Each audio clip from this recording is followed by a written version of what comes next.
A budget review by Finance Minister Ken Ofori-Atta just hours ago, the minority reacting to what they believe is a missed opportunity for the Finance Minister to turn around the economy.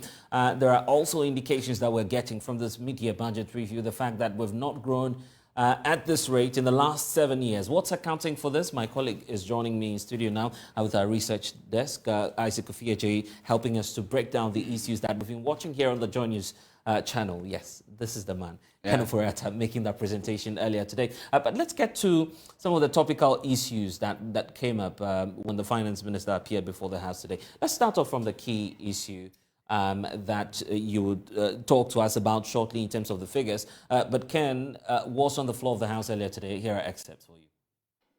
Mr. Speaker, the macroeconomic environment has changed significantly since the 2023 budget was presented to this House in November 2022. Mr. Speaker, although pressure still exists and there are formidable risks in the horizon, our economy is in a better position than it was 7 months ago, as the macroeconomic environment has seen relative stability since the beginning of the year. This is largely explained by factors including the positive sentiments following the staff-level agreement reached in December 2022 and the subsequent approval of the 3-year, $3 billion IMF ECF program, the eventual passage of all fiscal measures in the 2023 budget by the House, and the completion of the DDEP program, and China's agreement to co-chair the OCC with France. Mr. Speaker, I have also discussed the significant improvements in the key macroeconomic indicators, including inflation, exchange rate, interest rates, reserve position, growth rate, and the performance of the bank since 2022. Mr. Speaker, all these developments, together with the need to align with the targets of the IMF-supported PC-PEC program, warrant a revision to the macroeconomic framework.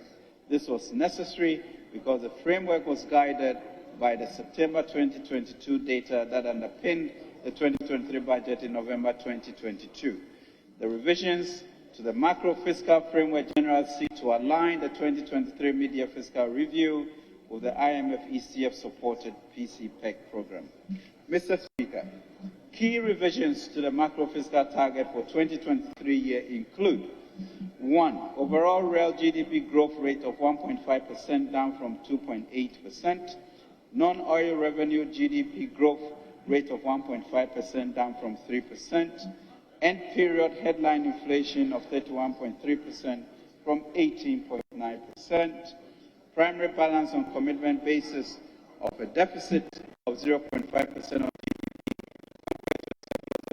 GDP, 0.7% of GDP, aligning with IMF-supported primary balances.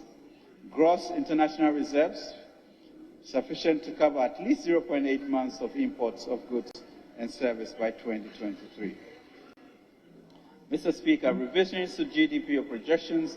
The overall real GDP growth for 2023 has been revised to 1.5% from 2.8%, and non-oil real GDP growth has also been revised to 1.5% from 3%.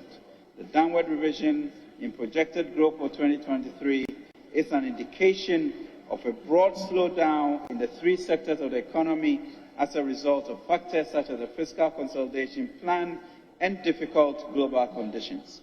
Mr. Speaker, overall GDP growth is, however, projected to rebound to 2.8%, 4.7%, and 4.9% in 2024, 25, and 26, respectively. This is a result of implementation of growth-oriented and structural transformation strategies in the PC-PEC. We have, however, been charged in the PC-PEC to develop an enhanced growth strategy supported by crowding in of private, domestic, and foreign investment to further boost growth. We are confident of a private sector outlook to boost growth and jobs. We'll be getting the reaction of some Ghanaians shortly on all the Finance Minister has said today, but let's put some figures to it. Isaac, we're just about going into it. Let's start off with the indicators. How's it looking like? Well, so basically the mid-year budget is an opportunity for the Finance Minister to give a comprehensive account of what happened the following year. So we are looking at 2020, the previous year, 2022.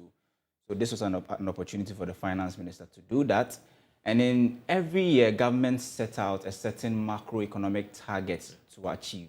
So whether you reduce expenditure, whether you introduce something new, we are doing this to achieve a certain macroeconomic, target. So let's look at 2022 and see if government was able to achieve this target that they set for themselves. So Blessed, in 2022 fiscal year, government wanted to achieve an overall real GDP growth rate of 3.7%. And according to the finance minister, as at the end of 2022, which is December, government was able to achieve 3.1 instead of 3.7. So it means that was, there was a shortfall in there in terms of real GDP. Now let's go to inflation. Government wanted to achieve inflation rate, a rate of about 28.5%.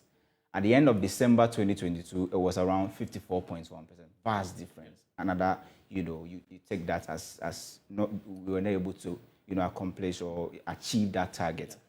Now, revenue for 2022, our target, in fact, this is the revised target, was actually around 96.84 billion Ghana cedis. We did well. We were able to achieve it. Now it was 96.7 billion, so some small thousands of cedis difference. Yeah. But when you look at expenditure, government's revised expenditure was 133.8 billion Ghana cedis. They ended up spending 165.1 billion cedis. So just look at income. They got exactly the same amount they said they wanted to get. But when it comes to expenditure, they overspent, or there was more than 30 billion Ghana cedis addition, even when this was not the original amount government wanted to spend. So what's the promise really? The promise that will cut down on expenditure? Exactly. This was actually 2022. So we're hoping that, in 2022, when the economy was not really doing well and the finance minister came in to profess some measures, the homegrown solutions before we even went to the IMF, we're expecting that some of these revenue expenditure cuts will result in our expenditure reducing. But this is not what we see yet. Even the revised expenditure of 133 billion Ghana cedis, we were not able to achieve it. We ended up spending more than 30 billion, in excess of more than 30 billion, Ghana cedis. Right. The budget deficit, if you compare to GDP, we were hoping to get somewhere 6.3. We ended up getting 11.8, vast difference. Gross international reserves wanted to end 2022 with 2.7. And we all know how our gross international reserve, even the net, if you look at the net, that is where the problem is. We're hovering around 1.5, 1.6, months of imports. So that's the marking scheme for 2022. Precisely. Here's what I want us to do. I want us to listen to some Ghanaians expressing their thoughts on the budget that was presented today by the finance minister. We'll be getting that from my colleague Carlos Kaloni, who's been interacting with some of the people out there for us today. But the finance minister has indeed presented that media budget review. We'll get to that shortly. But let's talk about why he's still confident that, looking at the figures and looking at his interpretation of what's happening to the Ghanaian economy, we've not seen this kind of growth in the last 7 years. Yeah, the 5.5 percent GDP growth rate is right. If you look at that side, it's a positive. But in terms of other, indicators like import cover and what have you, if you look at even exchange rates, the cedi is still selling around 12 cedis in the range of 11.5 and 12 cedis. It's still very high because some time ago we were doing, less than 7 cedis. So for us to exchange around 11 cedis is still very, very high. But the most important thing is that if you look at the rate of depreciation, if you compare this same period to what we had in in 2022, the rate of depreciation of the cedi has actually declined. Isaac, let's get to Carlos Kaloni, who's out there engaging Ghanaians on today's media budget review. Happens to be the secretary of the Abusokai Spare Part Dealers Association. So the minister has been saying that within the last 6 months, there's been some sort of improvement regarding the, what's the name, the taxes, the stability of the dollar CD. Have you been feeling that? Thank you very much. It's really not impressive. If you look at the dollar, it's a little stabilized just some few months ago, but it's still not enough. It's still not having impact on the system. The system is so choked that small fraction of reduction or what should I say, improvement, it's not helping. It's not helping. So we need them to do more, especially taxes at the harbor. And recently, the GAPOA charges that they increase. We are looking at COVID-19 levy. It's still there, and there's no COVID-19. And they are still charging us COVID-19. The upfront charges that they brought is really costing us. People are ready to register for VAT. So the upfront charge must be repealed from there.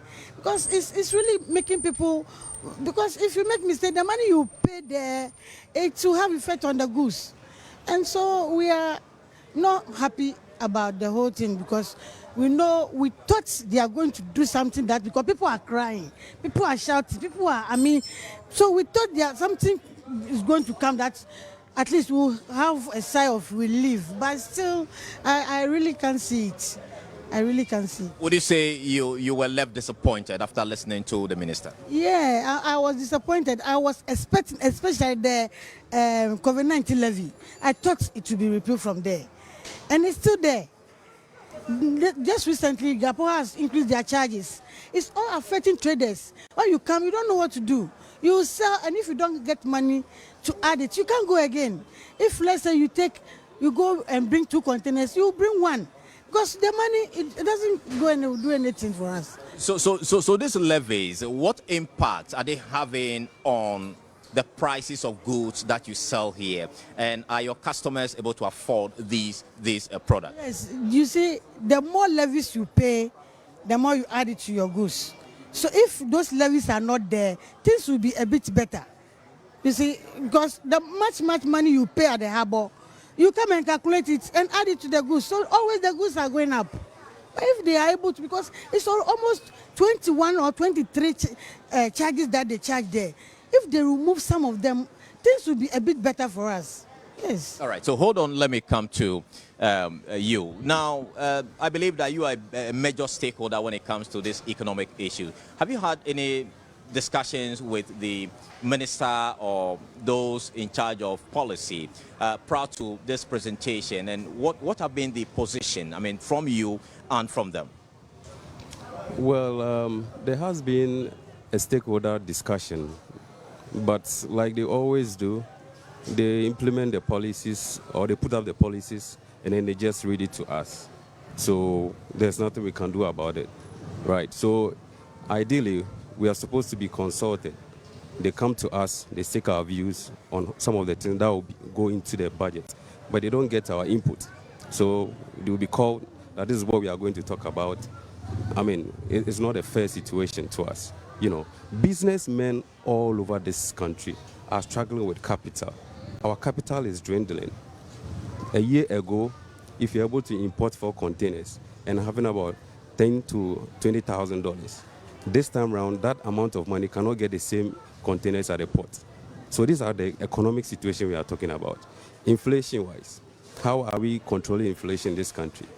Is the government supposed to put policies and measures in place to reduce or to curtail some of these issues? So there are a lot of issues in our business setup that the government is not sitting down with us to make sure that we put our concerns to them for them to implement it in their budget. These are some of the issues we are battling with currently. So the next 6 months, based on this presentation made by the finance minister, what do you foresee the next 6 months? Well, in terms of the work you do, the import and all that. It's going to be the same because nothing has changed. There hasn't been any improvement. Who is giving us capital to, turn around the business that we are doing? Which bank is willing to give us capital at a very low rate so that we'll be able to increase our capital? If you are importing 4 containers, you can increase it to maybe 8. If you're having $10,000, you can increase it to $20,000. We are not having all these facilities available to us. So it's making business here very difficult, and I have to say that. What would you want to say to the managers of the economy at this point in time? In terms of capital, can the managers of the economy look at the banks to extend a flexible loans to business people? In terms of pricing or in terms of the inflation, can the government put measures in place so that it will reduce the inflation that we are incurring in this country? In terms of the port, when we go to the port charges keep increasing. We know the government said we've gone into COVID. It was, a natural situation that we went into. And then, are we still in COVID? No. So all those charges at the port need to come out. All those charges at the port need to be scrapped. For the individuals to have some confidence, for individuals to have some freedom, so that our purchasing power can increase. If we are not getting all this in place, it will be very difficult for us. All right, so let me pick your final word. What is your expectation, based on what you just heard the minister said, going forward in the next 6 months? What do you foresee your sector to look like? Thank you. I'm expecting that they will sit down with us and collect our views and see our real problems, the problem that we are really facing in the system, so that when they are doing it, they know how to go about it, that it will favor all of us. But right now, the budget, I don't see the impact. I don't see what we can get from it, because our views are not collected. They have to sit us down and talk to us so that we tell them our problems. With that, when they are doing it, they know how to do it so that to benefit all of us. Right now, you can't get money from the bank, because what they will give you, it will kill you.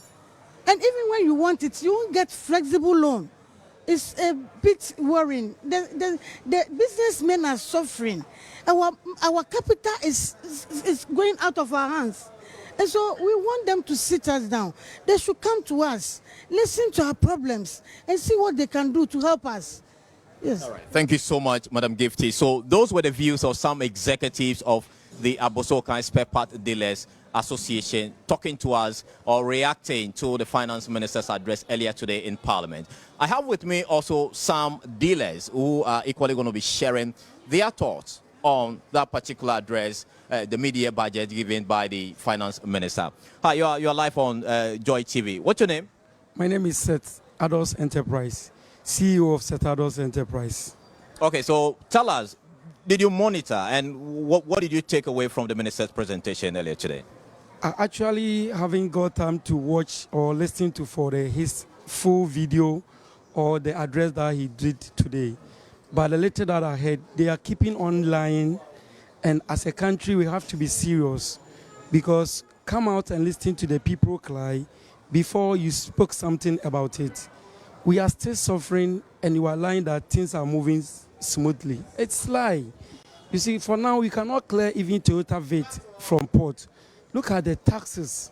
And if you are saying you have reduced some of the taxes, we are still paying even mobile money, e-levy, whatever they added to the mobile. You should have even waived that thing and based on it and say that you have waived some of the taxes. This money we have been still paying, and we're still keeping on that things have been going or glowing up. I don't know why they have been still, like, we have to be serious as a country.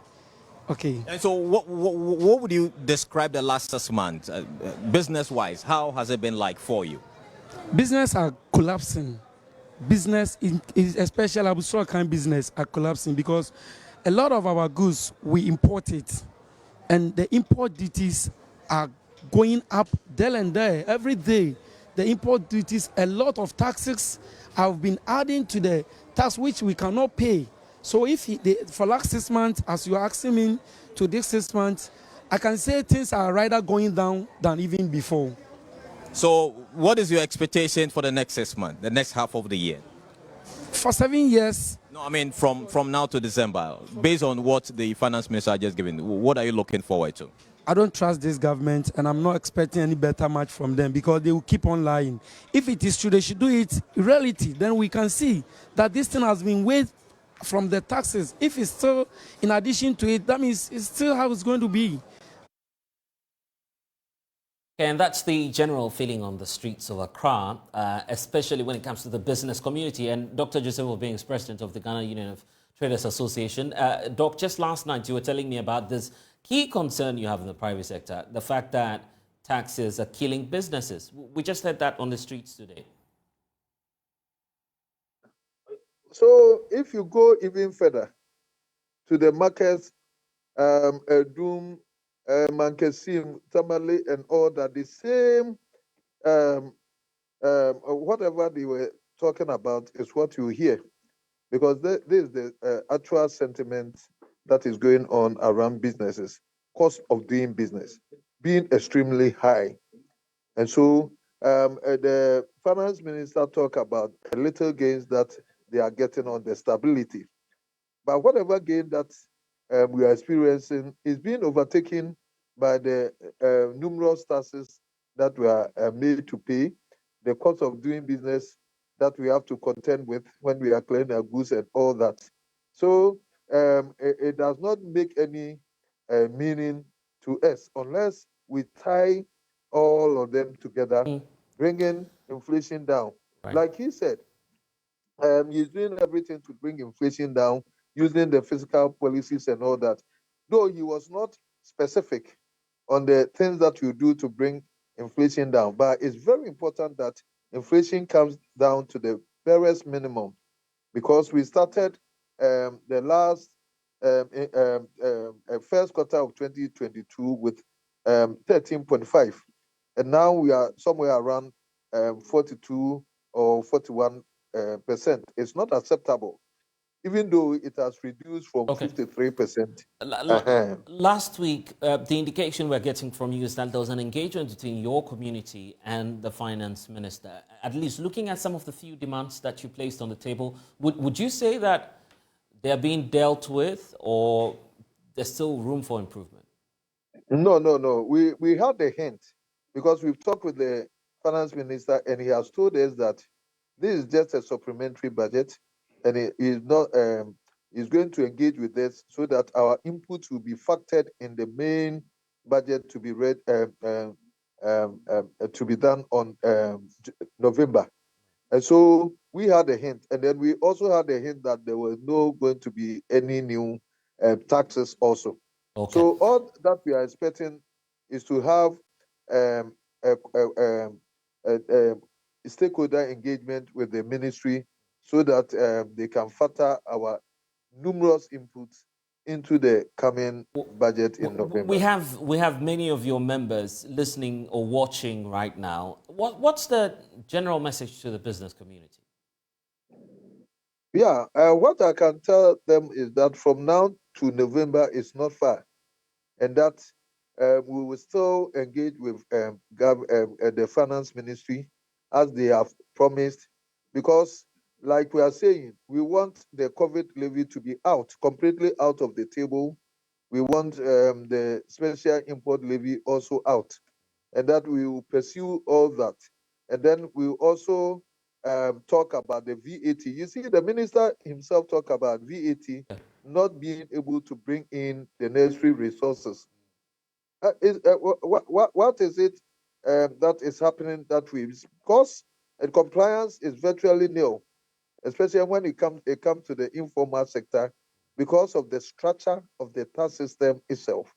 So it's very important that going forward for the November budget, we make sure that we restructure the VAT system to be able to ensure compliance, so that government can have its bit, and then traders can also conveniently charge the VAT. Yeah. Dr. Joseph Obeng, thank you for spending some time. Thank you. Isaac, let's wrap up because there's a second leg to this conversation, and let's do that briefly as we, of course, wrap up the conversation. The point about the debt restructuring program, because it's coming in the wake of the program that we have with the International Monetary Fund. Are we out of the woods yet? Because that's been the key concern of investors. Well, I don't think we are, because if you look at a certain special word that the finance minister chose to use, in terms of describing the DDEP. It says the initial debt domestic program. That's the name now. Initial. So yeah, there may be the a second round. Exactly. So if you are telling me initial, it means there's a probability. And he stated it categorically in there that there were other groups that were excluded. Do we have a sense of persons that, or groups that are likely to be affected if indeed the finance minister says, I'm doing a second round of debt restructuring? So we know, of course, we know IPPs, number one. They have to come to the negotiation table. There's also cocoa bills. There's local, US dollar denominated bonds, and also Bank of Ghana non-tradable debt. But one most important thing that we have to note is that, the external debt restructuring. That is the most important thing, because if you're not able to do that, it means you're going to put a lot of pressure on your, gross international reserve and even your exchange rate, for instance, because you end up using most of your dollars to now settle interest on loans. It looks as if we are hitting a roadblock. And where's that likely coming from? Because I feel the finance minister for 5 months is still talking about assurance. And not the relief. And not the real relief or the amount or the magnitude of haircuts that investors are willing to take. If you keep telling me that we've sent this to this, we've done this. Is China back in the conversation? China is still there. I don't know the progress. The finance minister actually failed to give us actual restructuring. He's still talking about assurance. Yeah. We should, by this time, 5 months, we should move away from assurance. We should be talking about China has agreed this has agreed that, because that is very important to other or, a disbursement that will come out of the 3 billion. If you are still talking about assurances, and I'm afraid that the external debt restructuring is not moving as quickly as that we may want. And, the DDEP is actually affecting banks, and the finance minister made it clear over there, because if you look at, banks still have up until September to register for the, stabilization fund. They should submit something to the Bank of Ghana. So they have But the IPPs are such a drain on the national budget. Yeah. Because they belong to a certain sector of the economy that generates about $1 billion in terms of debt every year. And just by way of excess capacity, we end up generating close to $500 million as debt every year. So if you are doing a restructuring or finding ways and means to cut down on costs, and you do all other places and you don't touch the energy sector or you don't negotiate with IPPs, then it doesn't become holistic. Yes. Interesting times ahead. Isaac Ofori-Atta, data analyst here at JoyNews. But next we are asking, why are there so many military takeovers happening within the West Africa sub-region? It's our next conversation. Here are the polls. You want to stay? When we get back, we'll tell you what the defense minister has to say about that and the possibility that Ghana may be deploying its troops into Niger. We'll tell you more about that. And you're welcome back. Defense Minister Dominic Netiwul has ruled out the possibility of a military coup in Ghana. His comments follow the growing trend of violent extremism and unconstitutional takeover of democratically elected governments in West Africa. In the latest incident, we know that gov't, the presidential palace in Niger, toppled President Mohamed Bazoum's administration, making the country the fifth to witness similar instability within the West Africa sub-region. But with growing fears that relatively stable democracies such as Ghana may experience some sort of a turmoil, Mr. Netiwul has been addressing the concerns, and of course he has indicated at a counter-terrorism exercise held in honor of the UK's Foreign Minister, James Cleverly, who is visiting Ghana today, that the military is prepared to foil any attempt. Well, James Cleverly, the UK's Secretary of State for Foreign Affairs, Commonwealth and Development Affairs, is beginning his tour of some West African countries, starting off here in Accra. Earlier today, the Foreign Minister of the United Kingdom paid a visit to Burma camp, where he witnessed a joint military exercise targeted at showing him firsthand some of the measures being undertaken by the Ghana military in conjunction with its international allies and partners, such as the United Kingdom Kingdom, targeted at checking the growth of violent extremism, which has taken center stage in West Africa. We know that just last week, the Republic of Niger, one of the West African countries, witnessed an unconstitutional change of government. We caught up with the Defense Minister, Dominic Nitu, after today's engagements and bilaterals with the UK's Foreign Secretary, James Cleverly. Dominic Nitu tells us a number of measures being taken by the Ghanaian government, together with ECOWAS, at checking the growing rate of violent extremism in the West Africa sub-region. Training exercises with the UK, a lot of training exercises with them. They give us a lot of support in training our troops in combating terrorist activities. It's not just the UK, the United Kingdom, France, all of them. They do give us China. They do give us a lot of training. So this is the foreign minister for the UK. Is on a visit, and we decided to give him a demonstration about if there is a terrorist attack in a location like this, which is a room, what our troops can do. And I believe that he himself saw it, the sort of professionalism that and the coordination and the sort of discipline, because for you need to have a lot of discipline to be able to achieve that. That's the essence of it, just to show that, look, our troops are as good as we get all the training and with our various partners across board. And I'm impressed with what I saw, and I believe that we'll have to continue to train day and night to ensure. Well, the minister is also ruling out the possibility of a military coup d'etat in Ghana. He explains why. Blair Sogan reporting for JoyNews, Bema Camp, Accra.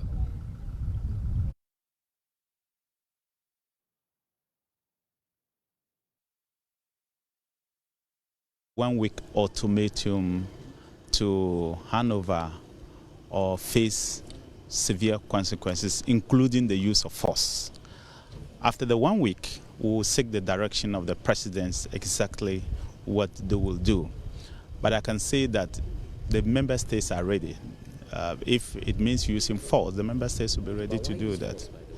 Armed forces, I can assure you that the professionalism of the Ghana armed forces is par excellence, and I'm not worried at all. Not at all. I don't worry about any member of the armed forces taking up arms to say I'm going to remove a government. No, not at all. They would rather protect the will of the people.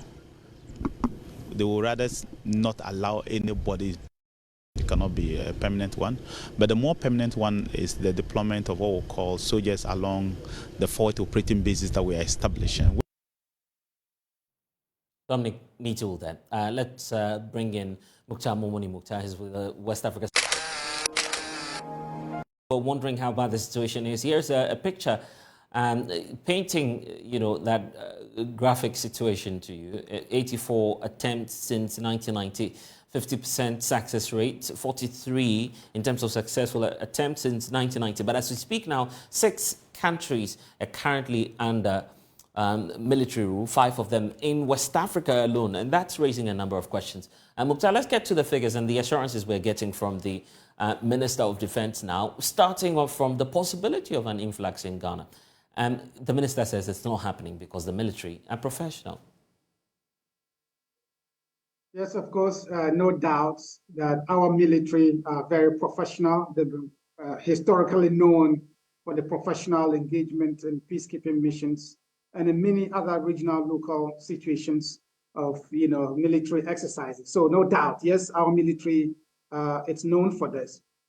But, context matters. So it depends on the context that we're looking at. What is happening in Niger now, of course, is a worry to everyone. But how we deal with it, it's a big question at the moment. I don't think that everybody is with the ECOWAS in terms of the approach that they have outlined, in terms of the use of military or, combat measures to deal with the situation in Niger. I think that there are several ways we could have done it. Of course, we missed several opportunities to address some of these challenges that have become very, very complicated for us. But we could also have, looked at it in a different way. We need to move away from, a combat approach to dealing with this problem. We need to be able to work with, the leadership that is in place to quickly return the country onto a democratic path, rather than going this way that they have outlined. Now the decision to send some Ghanaian forces, they may be joining their West Africa counterparts for that exercise if the military junta in Niger does not hand over by next week. Laudable idea? What do you think? First of all, I do not believe in that approach. I do not subscribe to that approach. And secondly, I doubt that the military, that threat would, compel the military to succumb to ECOWAS. And so I think that we would end up being ridiculous in terms of, the issue this threat. And so I think that there's a need for us to step back and look at it differently. How do we work with the current establishment, to work, towards the path of democracy?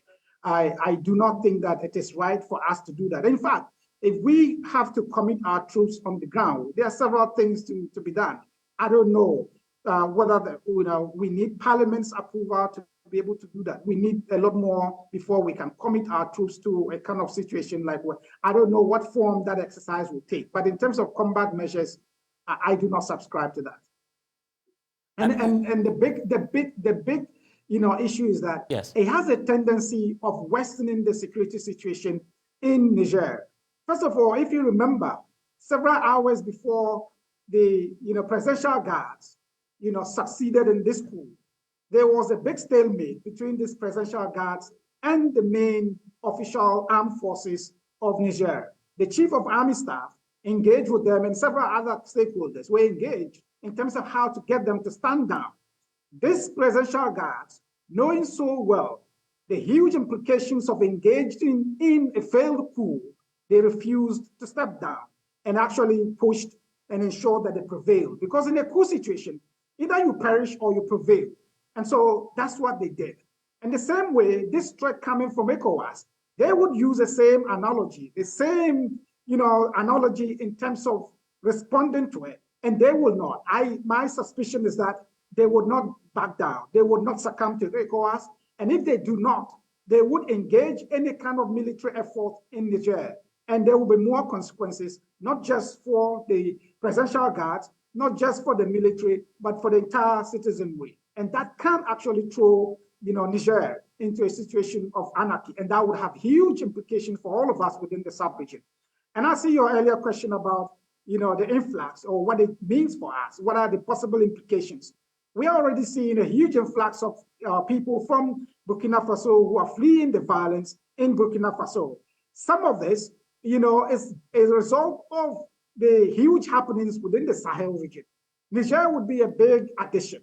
Already we've been engaged in the last week doing an analysis of the impact of the removal or the departure of, Operation Barakani, as well as, what Mali is today. MINUSMA has left Mali. Mali is left on its own in terms of security and in terms of military presence. What does it mean for us? We're going to have a huge influx of, people who are looking for safety, who are seeking for, better options in terms of prospects, economic opportunities, and livelihoods. And so what we are looking at is a possible big situation for all of us within the sub-region. And this is becoming almost like a never-ending question. The reason for which we're having such a fertile ground for the spread of unconstitutional changes of government. Well, if you want to look at, to answer that question, you have to look at the fundamentals. This is purely, I don't know how many times we'll have to say this again. It's a product of dysfunctional leadership. Leadership that has been unresponsive to the needs and aspirations of the people. We are looking at big situations of economic challenges, economic deprivation, and issues of inequality within the sub-region. All these four countries that are currently grappling with, military-style coup situations, they all rank very low in the UN Human Development Index. It means that they have very limited access to essential services like healthcare, education, roads, and situation of huge, poverty and inequality. These things are big.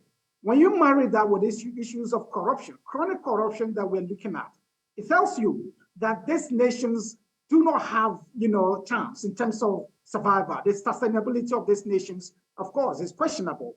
And that's why we're seeing that happen. And I can tell you, there are quite more of those kinds of situations still in this region, and we have to be more, very careful in terms of how we respond to the needs of the people. Going forward, what's your expectation from ECOWAS? Because that one-week ultimatum is still in effect. We do not know what may happen next. At least we're also waiting for the appointment of the envoy that will negotiate this. Do we know what will happen? ECOWAS needs to take a step back. ECOWAS needs to move away from the old traditional approach to punitive measures in dealing with situations like that. ECOWAS needs to be very innovative. ECOWAS needs to be proactive. ECOWAS needs to be more interested in the factors that lead to coups than about the incidence of coups. At the moment, it appears that they are very much interested and they are very, very much angered and sensitive to the issues of coups than they are about the factors that lead these situations to happen. And so we need to address these challenges, these factors, the drivers of coups, the drivers of instability, to ensure that we do not get or arrive at this point ever. Are you hopeful that this will be the very last? Not at all. Not at all. There are several situations. You have predictions to say. You have predictions to say. Well, it may be this country or the next. I wouldn't be able to say that, and in fact, I will not be allowed to say that. But for sure, this is not what I think will be the last, in the immediate to medium term. Wow, that's striking. Yes, so I think that we've been very pretentious in the way we look at these issues within the sub-region. We've had several opportunities in the past to design proactive measures to deal with instability in the region. Unfortunately, we do not, take advantage of those opportunities. And today, here we are. In the last 3 years, we are having coups at a very, very unprecedented rate, and situations that do not show any promise of anything better. All the 4 countries that are dealing with coup situations, the previous 3 situations, at the moment, there isn't any sign of positive, any prospects in terms of how they could walk out of the situations that they are in. And so we are in a very, very dire situation. Over 25% of all West African countries are dealing with situations of coups. How does that help in terms of building and sustaining democracy in the region? And these things, if they do not worry regional players and national government, then I don't know what else would worry them in terms of building sustainable, prosperous societies. Okay, let's leave it here for now, but grateful. I'm sure that the conversation will definitely continue as we await more directives from ECOWAS. But guess what? The conflict, or if you may want to call it the coup d'etat in Niger, is already beginning to bite hard. Onion sellers in Ghana say they are being affected because they mainly rely on Niger for their supplies and they fear the worst. This coup in Niger has led to the closure of the border, which could have far-reaching effects on the onion trade in Ghana. Today, we are at the market to ask onion sellers how this can impact the trade in Ghana. Now the onion is stopped coming, because if the onion stop coming, we cannot sell it, and the onion is too expensive now. No, we are not getting supply from it, because now the onion, before they bring the onion from Niger to Ghana, it's too expensive now. So now the onion stopping coming. So we have one from Nigeria. That one started coming small. Okay, Sisiano, border need there. The closure of the border will start affecting us from next week. For now, because some onions were already on its way to Ghana from Niger, it will be fine for now, but the closure will affect us. Nigeria for normal close, any Nigeria close in a better affect here. Okay, now current prices of onion, how much is it? Currently, a bag of onions costs 1,300 Ghana cedis. The onion ceased to stop coming from Niger, you resort to the Ghanaian onion. Yeah, your local ones, Ghana one. If the border is closed, we have to resort to local sources like those from Aflao and others from Morocco and Egypt. The onion season in those countries is near, so we will use their produce. But maybe by any of the months, from here, from 1 week or 2 weeks going. How far onions free Niger now? Niger na me de feel. Omo de brand me wa. Would you get any other place to get your onion from, apart from Niger? Because they say, unya onion free Niger. Yes, I import onion from Niger. If I cannot get onion from Niger, now that the border is closed, I'll be out of options. It's out of the onion business that I get my proceeds. Hassan, do you import onion from Niger? Yeah. Now, since the border is closed, how is it affecting the supply of onion? Well, it's affecting us very well because the Niger one is far better than Nigeria and all those places. So, but at least Nigeria are giving out, they are importing some. So, we used to manage that one small before the Niger's one comes. But the Niger one, that one is affecting us very well.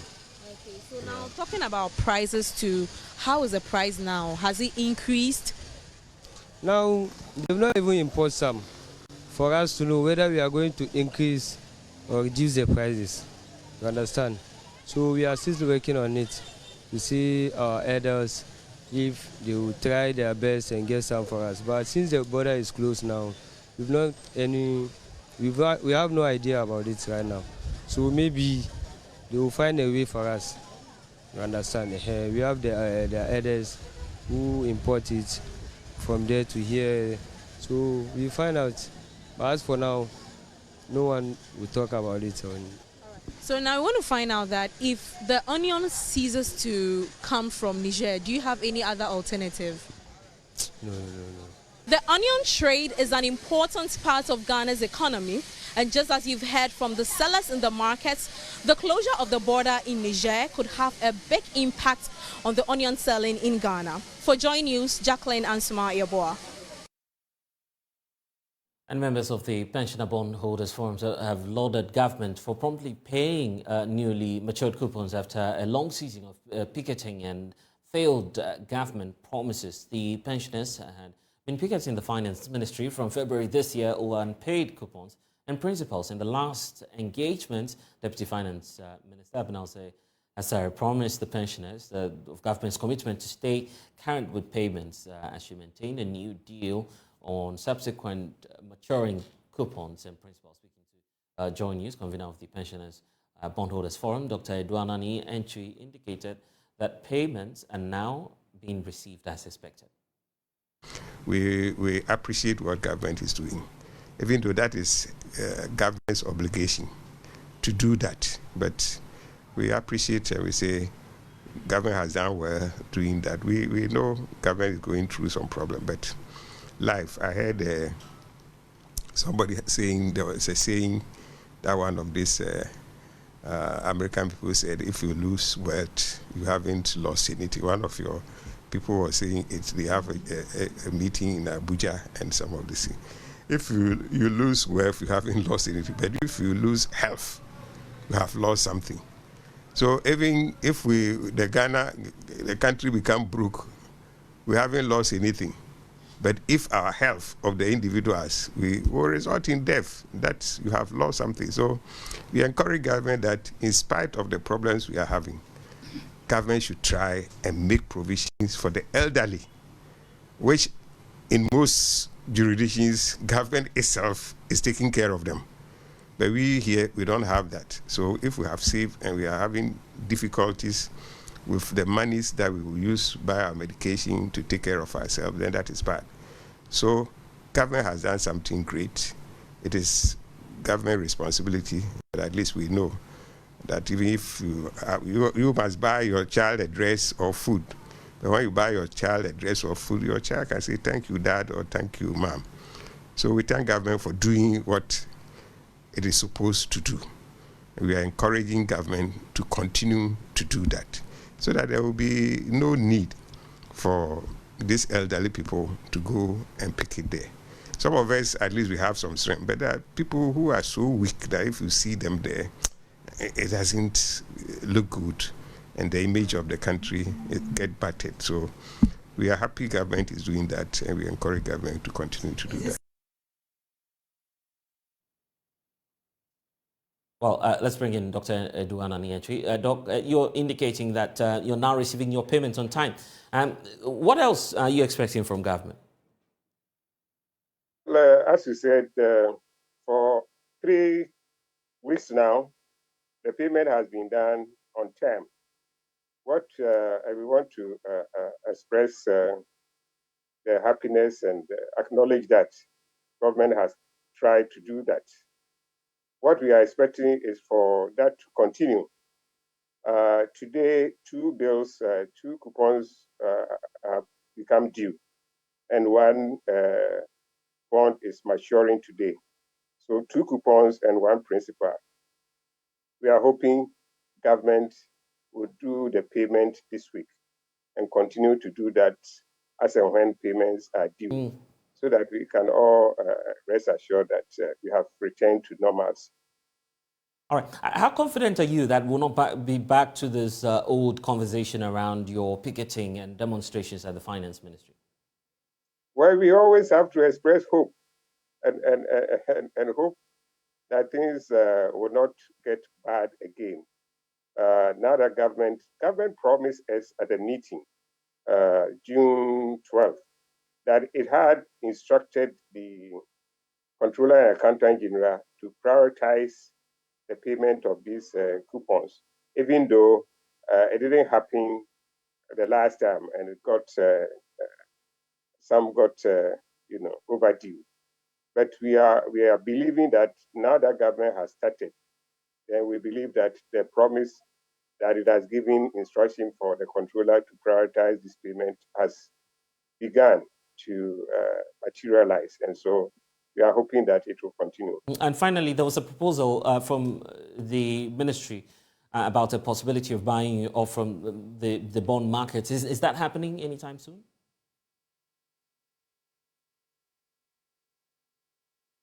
Hello, Doc? Yes, the buying of the ministry hasn't brought any proposal yet. It was a statement they made. And we wrote to them that if they intend doing that, they should submit a proposal for us to look at. But we haven't received any proposal yet. All right. Grateful for your time. Dr. Eduana Nientri, thank you for spending some time with us here on the Pulse. And that's all we have for you in this package. I am Blessed Sugan. Log on to myjoyonline.com. Lots of stories for you there to catch up.